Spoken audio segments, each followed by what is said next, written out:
Je reviens vers vous, chers amis passionnés d'astrologie et d'actualité, pour attirer votre attention sur la dernière déclaration d'Olivier Véran, donc qui écarterait tout reconfinement préventif avant la Noël.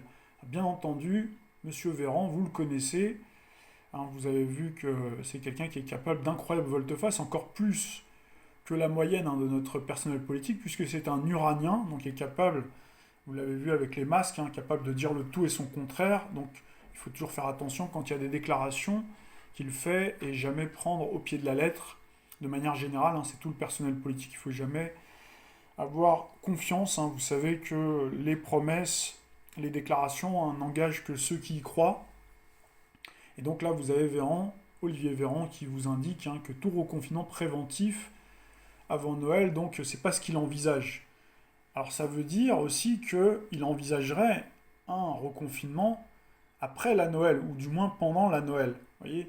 Donc on peut le voir comme ça, mais on peut aussi se dire qu'il peut y avoir d'autres reconfinements avant. Et d'ailleurs, c'est ce que préconisent des économistes. D'ailleurs, il répond à cette question parce qu'il y a deux économistes qui ont préconisé un reconfinement préventif au pourtour de la Noël, juste avant la Noël, pour sauver Noël. Un confinement en décembre en France pour sauver Noël, la recommandation de deux prix Nobel d'économie. Donc là, vous voyez, on aborde la question d'une épidémie sous l'angle économique. C'est exactement ce qui s'est passé à Event 201, qui simulait la pandémie, et également du côté de Davos. Donc vous voyez bien qu'il s'agit plus des questions économiques que des questions sanitaires en réalité. Je pense que ça, vous l'avez bien compris. Donc là, les noms sont imprononçables. Donc deux économistes ayant remporté le prix Nobel d'économie en 2019 ont proposé dans une tribune publiée samedi par Le Monde un confinement du 1er au 20 décembre en France pour permettre de fêter Noël en famille. Alors ces déclarations semblent se rapprocher de ce que nous avions expliqué sur le blog le 12 juillet dernier avec un article intitulé Fin du régime d'exception de l'état d'urgence et date du retour de l'état d'urgence en France.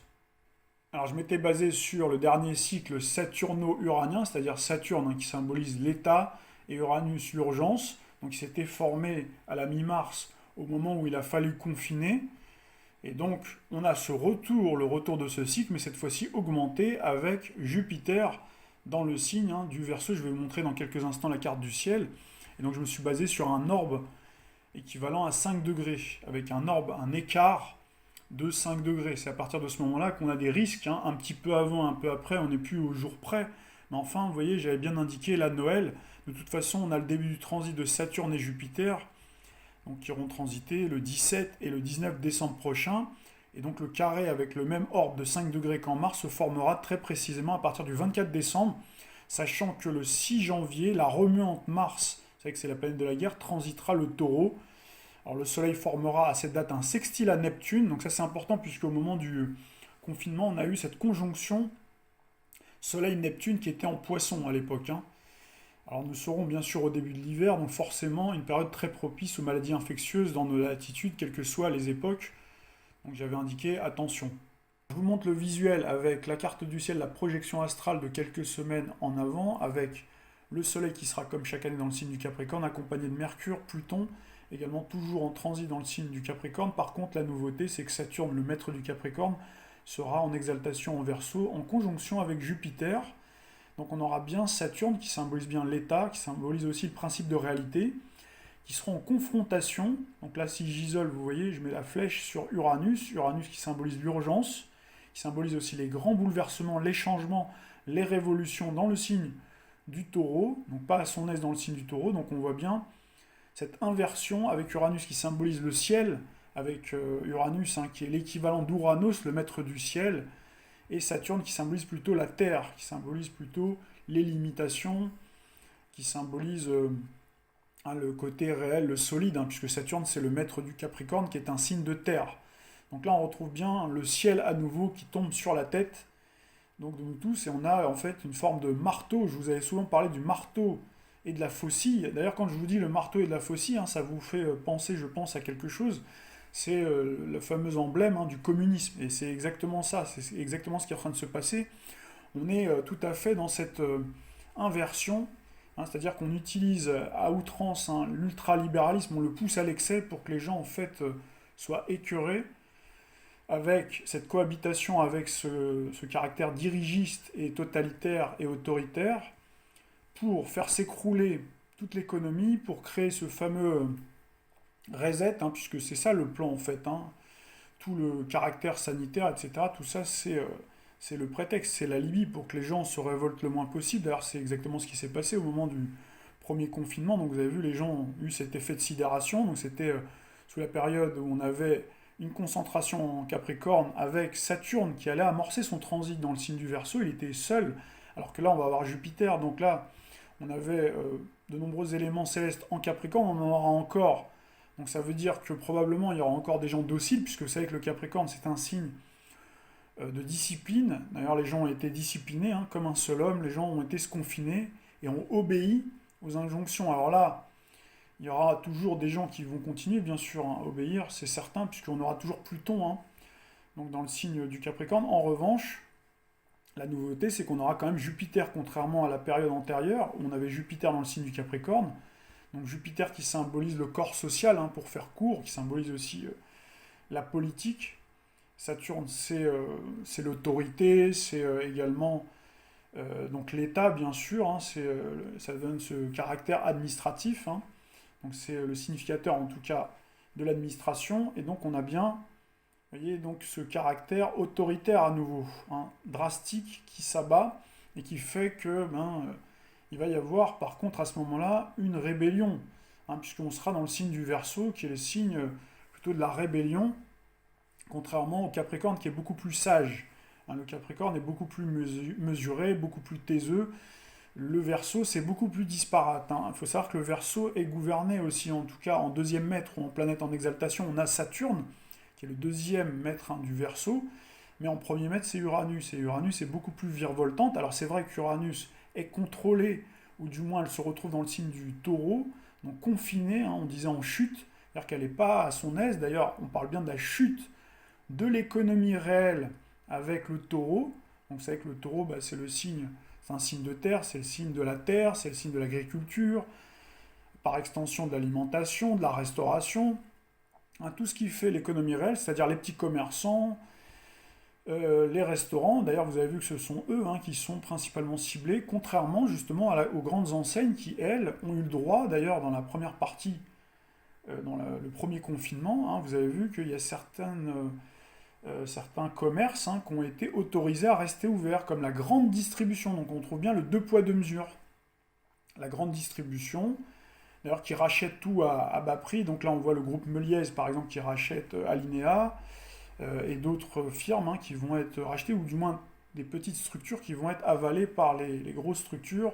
On avait parlé des GAFAM, tout ce qui est Uber, les Microsoft, enfin voilà, c'est toutes les grandes structures qui, elles, ont eu, notamment Amazon, on l'a vu, ont eu le droit de rester ouverts beaucoup plus longtemps que les petites enseignes, y compris d'ailleurs sur les marchés qui étaient pourtant ouverts, hein, les marchés publics, hein, qu'on trouve quand on va faire son petit marché, eux ont été interdits d'ouvrir, également les commerçants.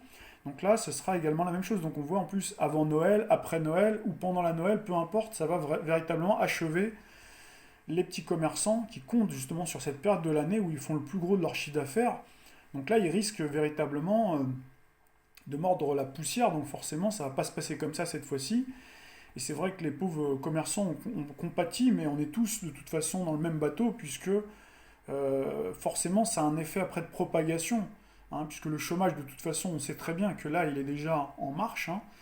Donc là, il y a de plus en plus de dépôts de bilan, c'est déjà en cours, mais ça va encore s'accentuer, et tout ça, c'est fait, et c'est déjà programmé pour, effectivement, arriver à ce grand reset. Donc c'est un reset, bien sûr, monétaire, financier, donc ça, on l'a déjà expliqué à maintes reprises, puisque le système monétaire est arrivé à sa date de péremption, et il faut en changer, et donc on va aller vers une digitalisation de plus en plus prononcée pour aller vers probablement, et c'est même certain, vers la disparition de l'argent liquide. Donc c'est quelque chose que moi j'ai annoncé dès 2016, et j'en ai reparlé plus récemment dans un article plutôt complet que vous pourrez retrouver. Je vais vous montrer l'article en question.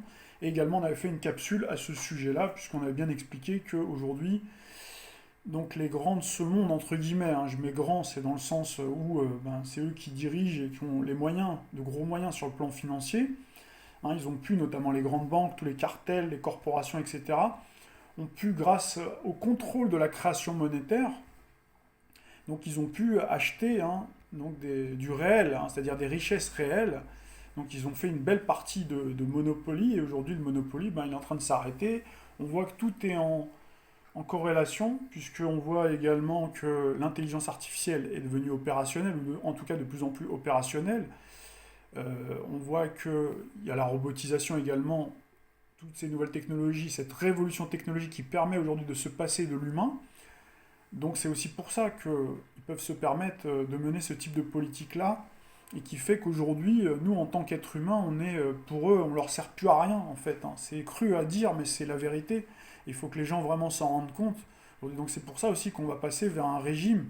Hein, c'est aussi là, cet effet accélérateur, hein, cet effet accélérateur de particules dont je parlais, de ce fameux Covid, hein, coronavirus, qui vient justement apporter ce grand bouleversement, ce grand changement, pour aller vers un nouveau paradigme où là, on retrouve hein, la faucille, et donc la faucille hein, symbolisée par Uranus, le sécateur du système solaire, donc avec Saturne hein, qui vient mettre un coup de marteau donc pour saucissonner les territoires, déjà d'une part, puisqu'on retrouve hein, cette parcellisation ou cette archipélisation des territoires, mais tout ça toujours divisé pour mieux régner. On divise également les gens, on divise la société, on divise tout ce que l'on peut, hein. Et puis également, vous avez donc cet écroulement de l'économie qui va faire que les gens vont perdre leurs revenus, vont perdre l'épargne. Donc quand on parle du taureau, on parle de l'épargne, on parle également des assurances-vie, en tout cas tout ce qu'on a thésaurisé. Donc il va y avoir les riches et en tout cas les classes moyennes hein, qui vont se faire spolier, mais de toute façon, comme je vous le disais, il y a un effet de propagation, donc ce qui fait qu'en fait on est tous dans le même bateau. Donc moi j'ai vu des commentaires où il y en a qui disent ah bah il fallait soutenir à l'époque les gilets jaunes. Vous voyez, chacun après garde du ressentiment, alors qu'en réalité on est tous logés à la même enseigne, puisque on va tous être impactés. Et donc c'est à ce moment-là, quelques semaines plus tard, on aura aussi une réinitialisation sur le plan politique, très probablement, je vous l'avais déjà dit, il y a un petit moment maintenant, donc on aura cette réinitialisation avec cette nouvelle donne hein, sur le plan politique, donc on verra de quelle nature elle sera très exactement, mais en tout cas, une chose est certaine, c'est qu'on aura cette conjonction, on aura en tout cas Jupiter et Neptune, à partir de la fin du mois d'avril hein, jusqu'à la fin du mois de juillet, on aura Jupiter qui formera une première incursion dans le signe du Poisson. Donc le signe du Poisson, vous savez que c'est un signe qui est beaucoup plus, entre guillemets, plus altruiste, hein, plus porté vers les nécessiteux, les miséreux, etc. Donc c'est exactement ce qui risque de se passer. C'est-à-dire qu'on pourrait très bien imaginer de voir un Emmanuel Macron, dans un premier temps, se changer complètement de casquette, vous voyez, d'avoir eu, jusqu'à présent, en tout cas on l'a qualifié de néolibéral, et puis soudainement se transformer en tout cas en faire croire bien sûr, hein, en Mère Teresa quoi. C'est-à-dire qu'en fait, bah, il faut partager, vous voyez. Et là on retrouve bien le Verseau qui est le signe hein, entre guillemets de l'égalité. Mais bon, voilà, il faut voir qu'il y a des subtilités derrière. Hein. Vous avez bien compris que c'est un alibi encore une fois, c'est-à-dire qu'on vous parlera des pauvres, on vous dira c'est à cause du coronavirus, etc. Alors après, il y a aussi cette fonctionnalité hein, du virus qui peut être là aussi pour carrément tout balayer. C'est-à-dire faire en sorte que les gens se révoltent tellement. Donc c'est quelque chose qui n'est pas à exclure, puisque l'année 2021 va être longue et périlleuse. Donc moi j'avais indiqué de toute façon que ce sera stop ou encore à ce moment-là. Ce sera stop. Donc Emmanuel Macron peut très bien effectivement sauter, comme il peut poursuivre, puisqu'il a des armes tant que on a la plutocratie qui le soutient. Hein. Donc je vous remontrerai la carte du ciel d'Emmanuel Macron pour vous montrer les terrains de fragilité. Mais il y a aussi des éléments qui peuvent lui permettre hein, de rester en poste. Et là, on le retrouve hein, sur le plan du réel, sur le plan institutionnel, avec différentes armes institutionnelles qu'il a à sa disposition, également avec la connivence de tout le personnel politique qui, pour moi, joue double et trouble jeu. Donc on a notamment, par exemple, donc cette nouvelle donne qui pourrait être un nouveau front populaire, comme on a eu en 1936. Donc vous savez qu'il y a eu ce front populaire où les ouvriers ont été amenés à manifester, donc ça a été très virulent. Et puis ensuite, on a eu un gouvernement de front populaire. Hein, donc c'était une union Donc ça a donné beaucoup d'espoir. Donc les gens ont eu les semaines de congés payés, ont eu des avancées sociales significatives à cette époque-là. Donc pourquoi je vous parle de 1936? Puisqu'en 1936, nous avions Uranus dans le signe du Taureau. Nous avions Jupiter en Scorpion à l'époque, hein. Et donc ce qui s'est passé, c'est que quelques temps plus tard, en revanche, hein, c'est ce même Front populaire, le gouvernement de Léon Blum, qui a donné les pleins pouvoirs, qui a voté les pleins pouvoirs au maréchal Pétain en 1940, au moment où nous avions encore Jupiter, nous avions Uranus, hein, dans le signe du Taureau, hein, qui finissait sa course. Donc voilà un petit peu le danger aussi, hein. Il faut faire très attention, c'est pour ça que je dis toujours, tout le personnel politique, hein, toute cette opposition contrôlée, que ce soit en France ou ailleurs. Donc il faut véritablement faire très attention, puisque là on nous parle de front populaire, etc. Là on voit qu'il y a pas mal de monde, hein, qui commence à exhorter les gens à se révolter, ils appellent à la désobéissance civile. Donc on voit par exemple Bigard, alors il a fait une sortie avec son langage fleuri, hein, je vous dis ça, en réalité c'est plus que ça encore, puisqu'on a vu la déclaration, c'est quand même... Il y a beaucoup de gens qui se sont indignés parce que les mots qui ont été choisis, pour moi, c'est pas rendre service, je pense, hein, à la cause, hein, qu'il prétend défendre, c'est plutôt tirer une balle dans le pied. Bon, ça n'engage que moi, après vous en penserez chacun ce que vous voulez. Hein, il y a eu également, on a vu d'autres personnalités, hein, qui font des sorties. Donc voilà un petit peu, hein, ce qui se profile à l'horizon. Donc pour le moment, on en est à bien sûr nous-mêmes, hein, spéculer sur les dates aujourd'hui d'un possible reconfinement. Alors on verra, vous voyez, parce qu'on sera dans cette période Verseau, donc ce que j'ai expliqué c'est beaucoup moins lisible, parce que le Verseau c'est très disparate. On retrouve déjà cette disparité, vous le voyez, puisque Saturne n'est finalement pas si loin au moment où on se parle, hein. Nous sommes le 27 septembre, donc Saturne est en train de reprendre, hein, sa marche directe. D'ailleurs, oui, elle le fera dans les 2 jours, hein. Donc de toute façon, elle est plutôt à la fin du signe du Capricorne. Donc on a déjà cette disparité. Vous voyez, c'est Marseille qui est touché de plein fouet par ces mesures politico-sanitaires, et le reste de la France a été également bien sûr touché à d'autres degrés. Mais vous voyez cette disparité dans les coloris qui nous sont présentés dans la carte avec les différents codes couleurs qui sont venus s'ajouter au vert et au rouge. Donc là on voit, il y a la couleur écarlate, etc.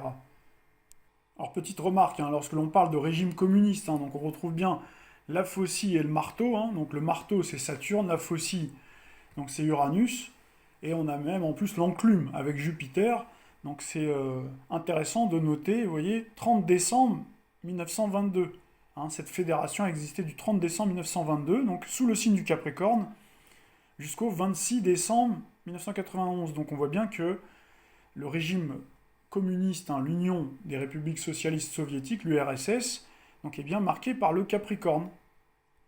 La Chine, vous le savez, on l'a déjà dit, hein, la dernière fois, donc je vous remontre, hein, très rapidement. 1er octobre 1949, 15h15 à Pékin, donc c'est le thème astral de la Chine. Balance, ascendant Verseau.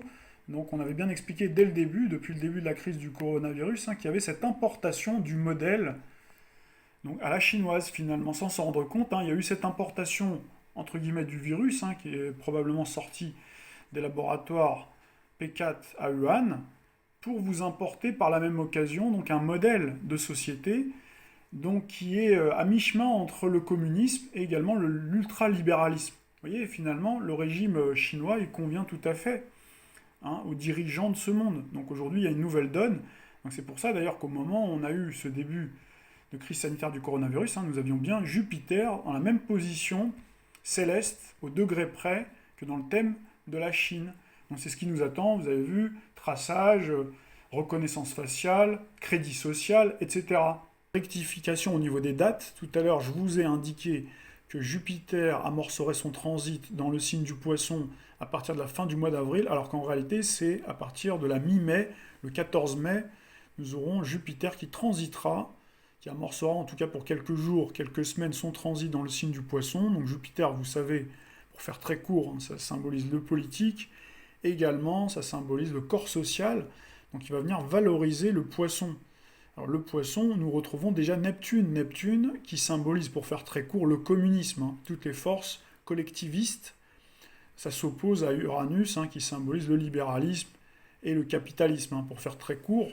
Donc ça veut dire que Jupiter va venir valoriser donc, les forces collectivistes, donc c'est-à-dire les forces communistes, néo-trotskistes, pour se remettre dans notre contexte de notre 21e siècle, de cette deuxième décennie du 21e siècle, où nous aurons cette alliance probablement avec les forces écologistes également, puisque Neptune, alias Poséidon, le maître des océans, est dans son domicile, et donc vient, avec la formation progressive de ce cycle Uranus-Neptune, vient mettre l'accent sur tout ce qui tourne autour de l'écologie notamment. Donc vous avez vu ça de toute façon, c'est revenu en force depuis surtout la fin de l'année 2018-2019, à partir du moment où nous avons eu d'ailleurs le cycle Jupiter-Neptune, Jupiter en Sagittaire carré à Neptune, on a beaucoup parlé en 2019 d'écologie, du climat, toutes ces théories réchauffistes, etc. Donc là, c'est eux qui vont avoir le vent en poupe, et probablement on peut imaginer qu'à ce moment-là, étant donné qu'Emmanuel Macron et le gouvernement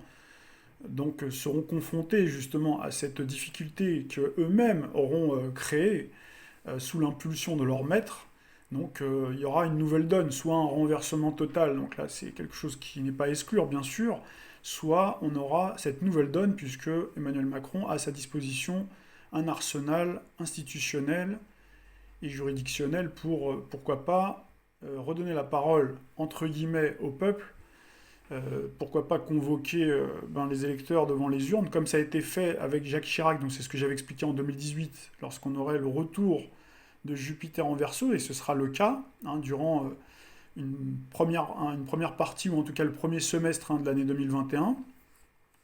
Donc on peut très bien imaginer qu'on aura un 21 avril 1900, comme le 21 avril 1997, avec Jupiter dans le signe du Verseau, avec cette nouvelle donne, etc. Donc je vous ai parlé, on entend d'ailleurs parler du Front populaire avec Michel Onfray, sous l'impulsion du philosophe Michel Onfray, d'ailleurs natif du Capricorne d'ailleurs. Et on voit d'ailleurs graviter autour de lui, on parle du professeur Raoult, enfin voilà, il y a pas mal de monde. Professeur Raoult d'ailleurs qui est du signe du Poisson.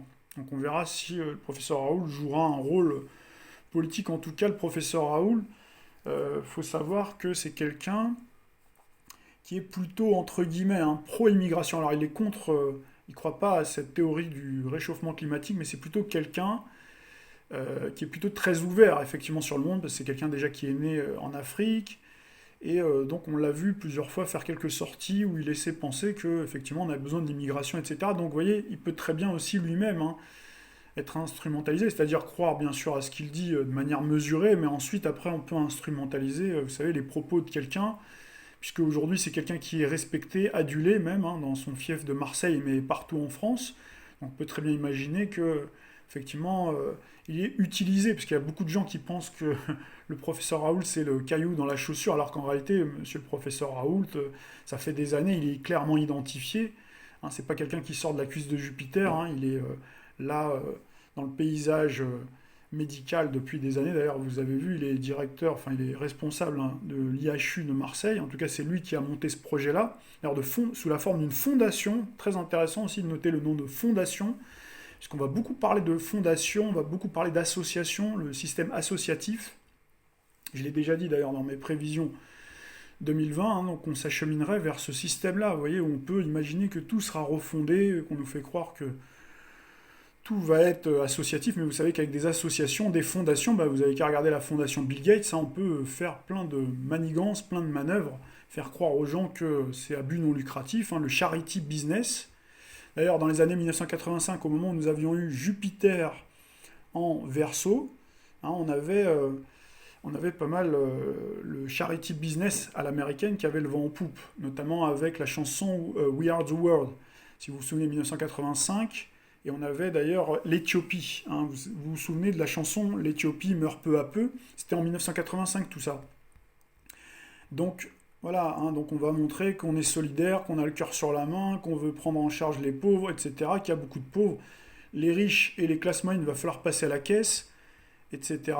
Donc il faut tout refonder. Voilà, on peut imaginer qu'à cette période-là, il y aura en tout cas une première incursion, puisque vous voyez que Jupiter ne va pas rester non plus très longtemps, donc ça veut dire que si c'est pas à ce moment-là, ça sera repoussé, reculé pour mieux sauter pour un peu plus tard. Donc là, si vous reprenez les capsules antérieures, notamment depuis la période Gilets jaunes, et plus récemment, j'en ai fait d'autres, où je vous expliquais que quand on aurait Saturne, cette fois-ci dans le signe du Poisson, donc ça c'est plutôt en 2023, mars 2023, avec Pluton également qui séjournera en Verseau, À ce moment-là, là, on aura la grande révolution sur l'année notamment 2024, quand on aura cette conjonction Jupiter-Uranus en 2024. Donc là, c'est certain. Par contre, on aura la grande, grande révolution. Mais on peut imaginer qu'à ce moment-là, il y aura une première incursion où il y aura ces forces-là auront le vent en poupe. Alors on verra après est-ce qu'ils seront au pouvoir, est-ce qu'ils ne le seront pas, puisqu'on ne faut pas oublier qu'on sera toujours avec ce cycle Saturne-Jupiter, enfin il y aura Saturne qui restera en embuscade, Saturne et Uranus. Donc Saturne et Uranus, en revanche, c'est bien le cycle plutôt du néolibéralisme. Donc on aura cette cohabitation, vous voyez, toujours.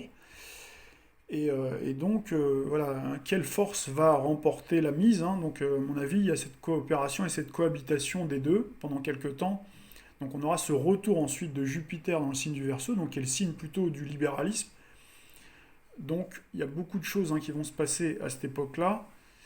Et bien sûr, il y a aussi beaucoup de gens qui reprendront sans doute espoir, puisque cette conjonction de Jupiter à Neptune, donc vient mettre l'accent sur cet immense espoir, cette immense espérance. Il y a beaucoup de gens qui se diront, ben finalement on est sauvé, vous voyez. C'est aussi ça, c'est pour ça que je dis souvent, il faut toujours penser à long terme aussi, parce que sur le moment on peut très bien être content. Hein. Sur le moment on peut très bien se dire, bah tiens, à la faveur de cette crise du coronavirus, ça a été aussi mis en œuvre pour créer ce début de révolte ou de révolution pour renverser éventuellement un gouvernement, pour reprendre la main. Imaginons par exemple qu'Emmanuel Macron reste au pouvoir à ce moment-là, et donc il se met en cohabitation avec des forces multicolores, puisque nous serons dans la période Verseau, hein, pourquoi pas avec un peu de la droite et avec de la gauche, hein, donc des forces de gauche, Jupiter-Neptune et un petit peu des forces de droite du côté de Marion Maréchal Le Pen, par exemple, puisqu'on voit de toute façon que progressivement, c'est ce que j'expliquais, Marion Maréchal pousse progressivement vers la sortie Marine Le Pen. Hein. C'est vrai qu'on la voit de plus en plus dans les médias, elle a fait une apparition chez les grandes gueules, on a vu qu'elle a été interviewée à plusieurs reprises, enfin de temps en temps, vous voyez, elle ne se fait pas oublier du champ médiatique, elle est régulièrement interviewée, donc progressivement on nous l'amène, vous voyez. Donc là c'est toujours difficile, bien entendu, quand on n'est pas encore proche des événements, d'arriver à dire tous les tenants et les aboutissants de ce qui va se passer. Mais en tout cas, voilà, on a quand même les grandes lignes. Donc tout ça pour vous dire qu'il y aura de toute façon des grands bouleversements avant 2022. Hein. Il y aura quelque chose d'assez spectaculaire, il me semble, qui va se passer, bien sûr, sur le plan économique, sur le plan monétaire. Ça va de soi, on l'a déjà dit, krach boursier, correction des marchés très importante, attention à la spoliation de votre argent. Attention à ne pas tout mettre vos œufs dans le même panier, y compris d'ailleurs l'or. On a vu que l'or a pris beaucoup de valeur et a atteint un record de 2000 dollars l'once.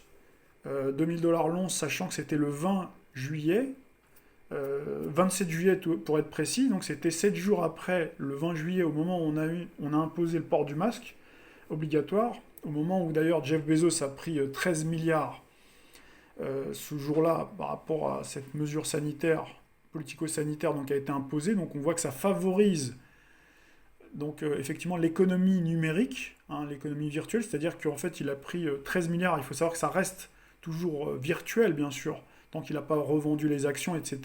Ça veut dire que la valeur boursière prend 13 milliards supplémentaires en une seule journée, c'est-à-dire 7% hein, de mémoire. Donc c'est parce que justement les opérateurs, les différents agents économiques, financiers qui investissent en bourse, qui jouent en bourse, ne sont pas idiots. Ils savent que s'il y a donc ces mesures gouvernementales qui sont prises, ça veut dire que ça va favoriser l'économie numérique. Et donc c'est la même chose également pour l'aspect monétaire.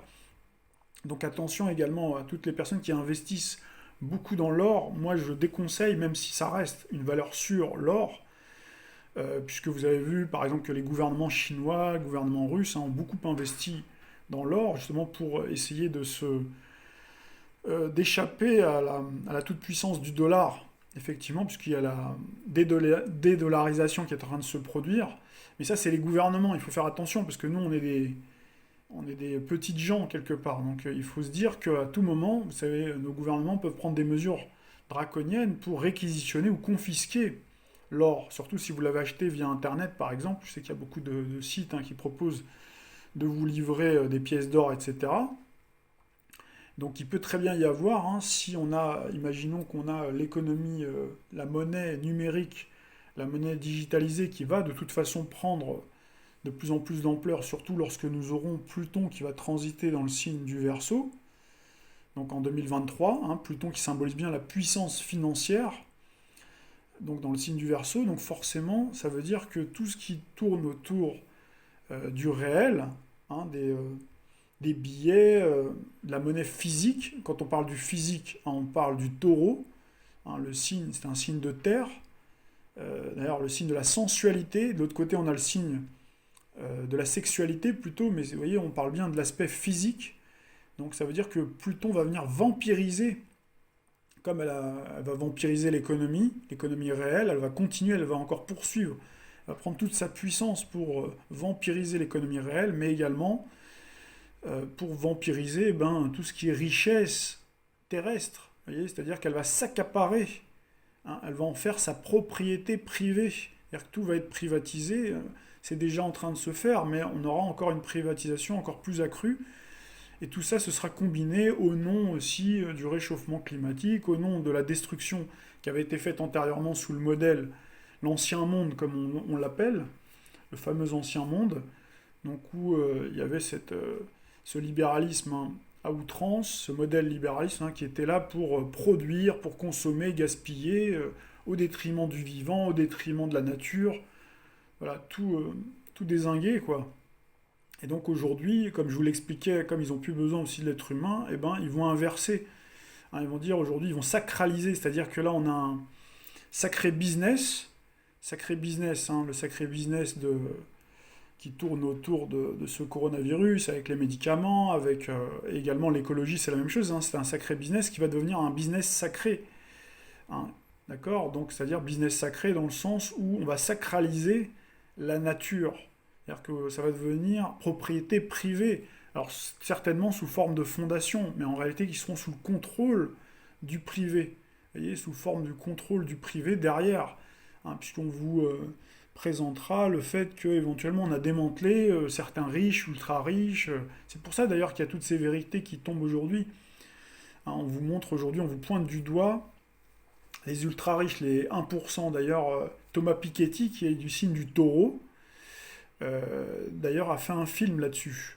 Hein, c'est pas pour rien. Si on pointe du doigt les ultra riches, donc on imagine qu'on va arriver à cette époque-là, donc on va redistribuer les cartes, c'est-à-dire qu'on va redistribuer les revenus, on va vous parler d'égalité, avec le Verseau qui est le signe de l'égalité et de la fraternité, mais c'est aussi le signe de la disparité, c'est un signe très paradoxal, où on va mettre en évidence tous les particularismes, tous les groupes, les associations, les particularismes, hein, qui ont été mis en avant, par exemple les minorités, donc on a également les femmes, les féministes, hein, mais les féministes politisées bien sûr, hein.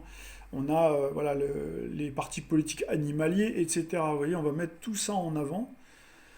Donc ce seront eux qui vont avoir d'une certaine manière le pouvoir. Donc ça donnera une façade où il y a une démocratie éventuellement même participative. Donc j'avais déjà expliqué dans les capsules antérieures qu'on pourrait très bien avoir sur le modèle, hein, de la 6ème République, avoir ce modèle de participation, hein, de la population avec une nouvelle donne. On n'a plus ce régime présidentiel.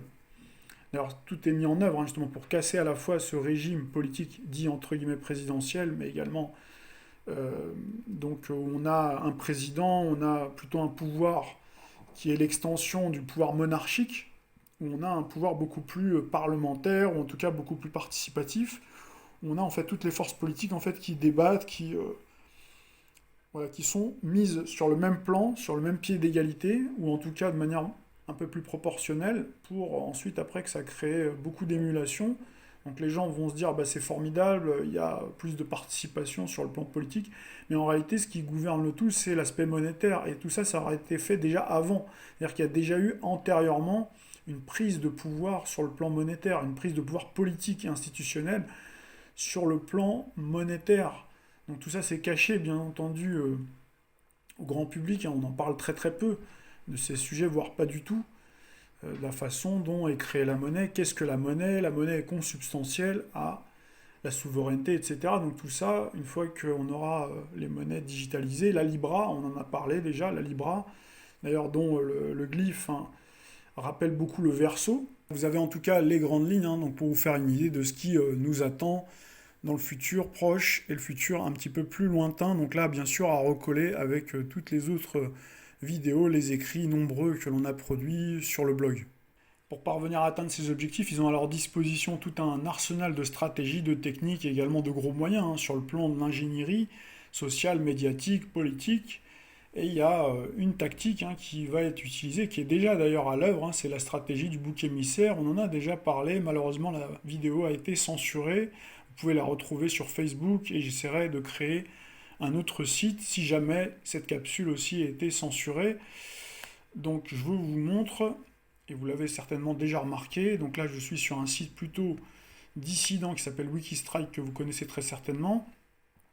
L'article s'intitule Rouge écarlate, Coralie Dubost, compagne d'Olivier Véran, raconte à BFM que la faute est aux Marseillais.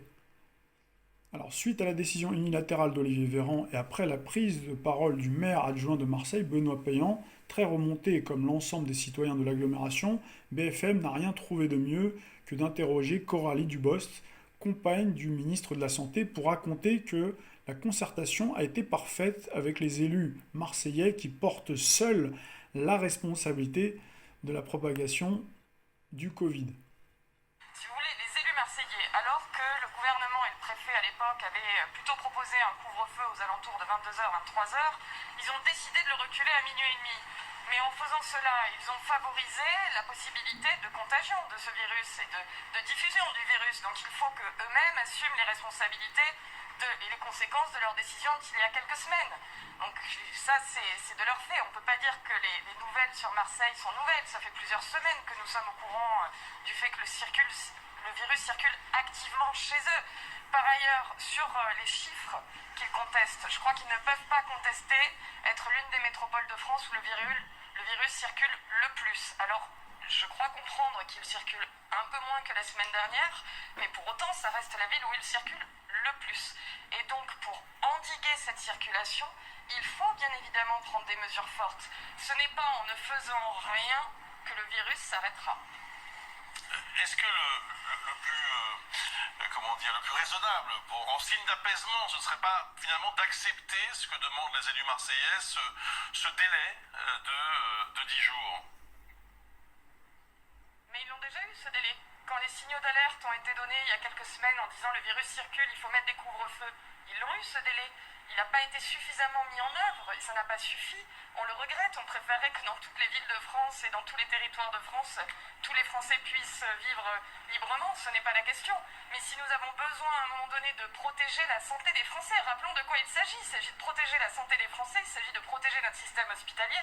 On ne peut pas jouer avec ça, on ne va quand même pas jouer avec la santé et les systèmes hospitaliers à partir d'un moment où un seuil critique est atteint. Si ce seuil critique nous en sommes proches, il faut prendre ces mesures de précaution. Et ça, je pense que n'importe quel élu responsable, local ou national, est en mesure de le comprendre. Pour illustrer notre propos sur les boucs émissaires, donc vous voyez cet article de Ouest France du 25 septembre 2020, coronavirus en Islande, 2 touristes français à l'origine d'une centaine de contaminations. Il y a un article de Marianne également qui était très intéressant, mais qui apparemment, vous voyez, vient d'être supprimé. J'ai bien fait d'en faire une petite sauvegarde, donc je vais vous lire le contenu. L'article était intitulé Sibeth Ndiaye met le fiasco de la communication gouvernementale sur le dos des Français.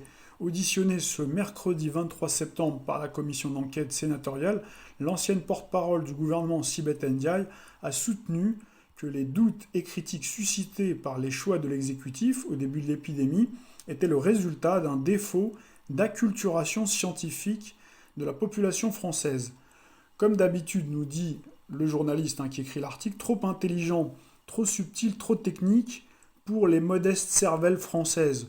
Auditionné ce 23 septembre par la commission d'enquête sénatoriale chargée de faire la lumière sur la gestion de la pandémie du Covid-19 par le gouvernement, son ancienne porte-parole Sibeth Ndiaye a soutenu que les doutes et critiques suscités par le choix et la communication détaillante de l'exécutif au début de l'épidémie étaient le résultat d'un manque de familiarité des Français avec les méthodes scientifiques. Je crois qu'on a souffert au cours de cette crise d'un défaut d'acculturation scientifique, dit-elle, de la population française, a avancé celle qui éclatait de rire début mars sur France Inter lorsqu'on lui demandait si elle avait acheté des masques pour sa famille. Dans un développement confinant à la condescendance, Sibeth Ndiaye estime en effet que les rouages du processus scientifique auraient échappé à une opinion renvoyée à l'image d'une masse affolée et ignorante. Le nouveau message est clair, c'est la famille, le nouveau danger. Le Covid-19, nouvelle occasion d'exploser la cellule familiale. Alors que les personnes âgées ont été les principales victimes de la crise sanitaire, les dirigeants politiques entament un nouveau front contre les anciens en culpabilisant les plus jeunes. Décryptage d'une nouvelle manipulation. Pour protéger vos anciens, abandonnez-les. Un slogan qui pourrait bientôt devenir réalité.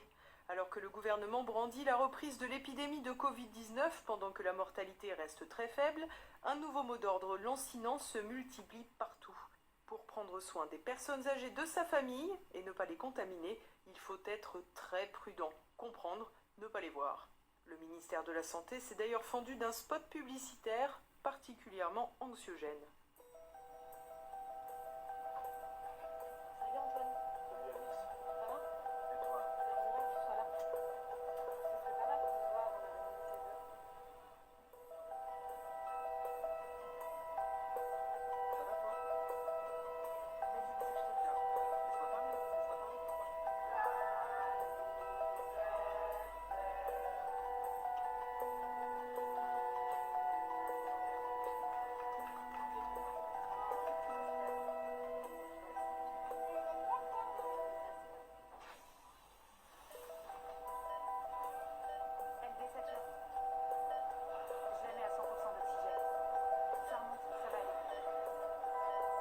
Être touchés, alors on doit tous se protéger. Message en toile de fond, partager des moments en famille peut tuer. C'était d'ailleurs l'idée du discours du Premier ministre lors de la conférence de presse de rentrée. Par exemple, évitons que papy et mamie aillent chercher les enfants à l'école. Il faudrait donc séparer les jeunes des vieux, disons-le, pour le bien de ces derniers, cela va sans dire. Et celui qui osera aller embrasser ses parents ou ses grands-parents, eh bien qu'on lui jette la première pierre. Un discours culpabilisateur pour les Français qui rappelle le début de la crise sanitaire où le préfet allemand expliquait que les personnes en réanimation étaient celles qui n'avaient pas respecté le confinement. Deux raccourcis particulièrement mensongers qui ont le mérite d'effacer la responsabilité de l'exécutif. En effet, si les personnes âgées ont été particulièrement touchées par le Covid-19, au-delà d'une fragilité accrue, c'est avant tout les consignes envoyées aux ambulanciers et aux hôpitaux qui ont été fatales. Et pour cause, les personnes âgées gravement malades, du Covid ou non d'ailleurs, pendant le pic épidémique et la sclérose des services de réanimation, étaient écartées des hôpitaux. En témoigne le nombre important de décès dans les EHPAD ou tout simplement à domicile. Et au cas où certaines fins de vie semblaient s'éterniser, eh bien il fallait compter sur le décret Rivotril, du nom du médicament utilisé ni plus ni moins pour abréger les souffrances de la détresse respiratoire engendrée par le Covid-19. Le choix a donc été largement fait de ne pas soigner les personnes que le gouvernement considérait donc avoir suffisamment vécues. Une honte qui s'est prolongée quand plusieurs membres de l'exécutif, à l'instar du président de la République, n'ont jamais répugné à répéter que chaque malade avait pu être pris en charge en France. À cela s'est évidemment ajouté l'isolement forcé des autres résidents de maisons de retraite, dont l'état de santé a décliné pour beaucoup à cause de la tristesse et de la solitude. Après tout ce gâchis, pendant des mois, des médecins français ont toutefois trouvé judicieux de signer une tribune ce week-end pour, je cite, « sonner la fin de la récréation » et rappeler à la population l'importance du respect des mesures barrières, etc. Parmi les signataires, le très reconnu généraliste Jimmy Mohamed, chroniqueur dans les grandes gueules sur RMC, entre autres, dont on ignore le temps passé sur le terrain, entre les tribunes donneuses de leçons et les émissions chez Hanouna. Également sur la liste, l'illustre généticien Axel Kahn, ancien directeur de la faculté de médecine, récemment éclaboussé par une sordide affaire, un commerce illégal de cadavres provenant des personnes ayant fait don de leur corps à la science. Axel Kahn n'aurait pas eu connaissance de ces faits. Ces sachants bien intentionnés ont donc intimé l'ordre aux Français de se ressaisir et d'éviter les rassemblements privés et donc familiaux. Un chroniqueur des grandes gueules a même émis l'hypothèse selon laquelle les prédateurs d'héritage pourraient sciemment chercher à contaminer un parent. Du délire. Toujours est-il qu'en Grande-Bretagne, les rassemblements familiaux sont désormais restreints À 6 personnes, et tant pis pour les familles à 4 enfants, ils se contenteront de rester entre eux. À croire qu'aujourd'hui, c'est avant tout au peuple de sonner la fin de la récré. Vous venez de voir ce reportage édifiant, donc là on est dans cette séquence en revanche où on a Saturne, Pluton, donc les deux grands maléfiques comme les appelaient les anciens, qui séjournent dans le signe du Capricorne, nous l'avons déjà dit dans de précédentes vidéos, dans le signe du Capricorne qui est le signe des personnes âgées, qui est le signe des seniors, de la fin de vie, puisque Saturne gouverne le Capricorne, et Saturne c'est bien, ça représente bien les limites, c'est le grand sage du système solaire, alias Chronos avec sa barbe blanche. Et donc nous avons bien cette opposition au Cancer, donc le signe de la famille effectivement, donc on a bien à la fois la destruction de la famille, donc c'est de là Pluton, planète de la mort, de la destruction, et Saturne qui s'oppose au Cancer, qui est également par extension le signe de la nation, et Uranus, donc dans le signe du Taureau, qui rappelle les heures sombres de l'histoire, l'époque 1934-1941, où il y avait la délation. Vous vous souvenez, et là on risque d'avoir des gens justement qui vont dire « Ah là là !» D'ailleurs ça a déjà commencé au moment du confinement, notamment dans les petits villages, j'ai eu des témoignages de gens qui disaient le voisin ne s'est pas confiné, c'est pas bien, il y avait des commérages, et on a retrouvé ça également sur les réseaux sociaux. Donc tout a été mis en œuvre pour culpabiliser. Par exemple, au moment où on a eu les jeunes qui se sont réunis pour la fête de la musique, vous avez eu des tas d'articles de presse qui étaient là pour dire, pour pointer du doigt la jeunesse. Et vous avez vu également la vidéo du professeur Toussaint, pour ceux en tout cas qui ont pu accéder à la précédente formule, la précédente capsule qui a été malheureusement censurée. Je vais essayer de retrouver la vidéo et vous la diffuser. Parce que je pense que vraiment vous rien à dire donc. Non, mais il y a vraiment un discours à chaque fois que je vous écoute. Il y a un discours d'apaisement et en même temps de science et non pas de scientisme comme on l'a parfois entendu, y compris au sein de ce comité scientifique. Pour vous, quel est justement l'intérêt de continuer à la fois à alimenter cette peur, parce que moi je considère qu'on alimente la peur, mais aussi de culpabiliser effectivement les Français en leur disant vous relâchez, attention, est-ce que c'est uniquement de la surveillance sanitaire ou est-ce que vous n'y voyez pas aussi une volonté d'être dans la surveillance politique ? Professeur Toussaint, je ne sais pas, il faudra poser la question aux politiques. Moi, je ne regarde cela que du côté scientifique. Ce que je vois, c'est que les arguments n'y sont pas. Pour beaucoup des décisions qui ont été prises, ça a été prise dans l'incertitude au début, et on peut le comprendre, mais très vite. Il faut réévaluer ce que l'on fait pour pouvoir montrer que, tiens, les autres ne font pas la même chose et pourtant ils ont le même résultat. Bon, alors peut-être que le confinement n'était pas utile, peut-être qu'il n'a pas aidé, finalement. Et les effets secondaires, ça on les connaissait très tôt, on les voit maintenant et on sait qu'ils sont de long terme. Et cela devait être anticipé. Et d'autant plus, et c'est là où j'ai quand même là une grande difficulté à entendre le discours actuel, qui est celui de désigner un bouc émissaire.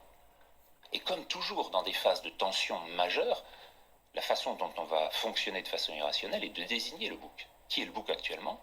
La jeunesse.